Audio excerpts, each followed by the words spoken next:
May kamag-anak ba yan? Dok, wala ho eh. Lagay mo muna dyan sa stretcher. Susunod na natin titingnan niya. Hindi patay ka.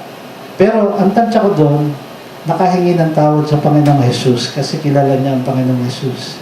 Kaya nga, marami tayong istorya sa buhay, puro problema. Pero ang Diyos, hindi tayo binibitawan. Kaya nga natutuwa ako kahit ganito tayo, parang ang dinig ko, 1,000 mahigit ang taong nandito. Kasi yung mga anghel ng Diyos talagang totoo. Amen? Kaya nga, 35th wedding anniversary namin ni Vivian, natutuwa ako kahit nagagalit siya sa akin araw-araw. Hindi naman madalas, kundi umaga, tanghali, gabi lang. Hanggang pagising namin sa umaga, galit pa rin sa akin. Pero natutuwa ako dahil sabi ko, ay kung hindi dininig ng Diyos ang panalangin ko, wala na magagalit sa akin. Oy, malilimutin na matanda. Ayun, nakita mo. Sample lang yan. Sample lang yan.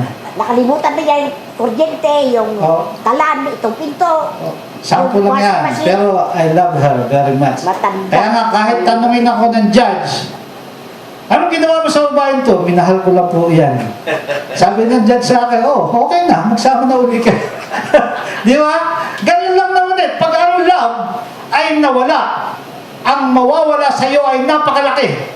Dahil God is love. 1 John 4:8. For God is love. Pag nawala ang love sa loob ng bahay, nawala ang Diyos, lumayo ang Diyos. Pero pag ang love, kahit minumura ka na ng asawa mo, ay naunawaan mo pa siya, ang love hindi nawawala. Pero pag sinalubong mo siya ng kapwa galit, ang love lumalayo.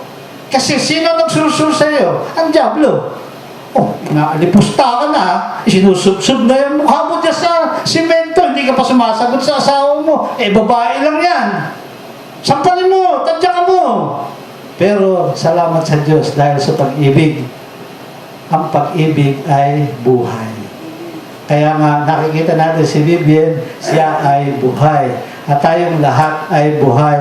Bakit hindi natin palakpakan ng Diyos?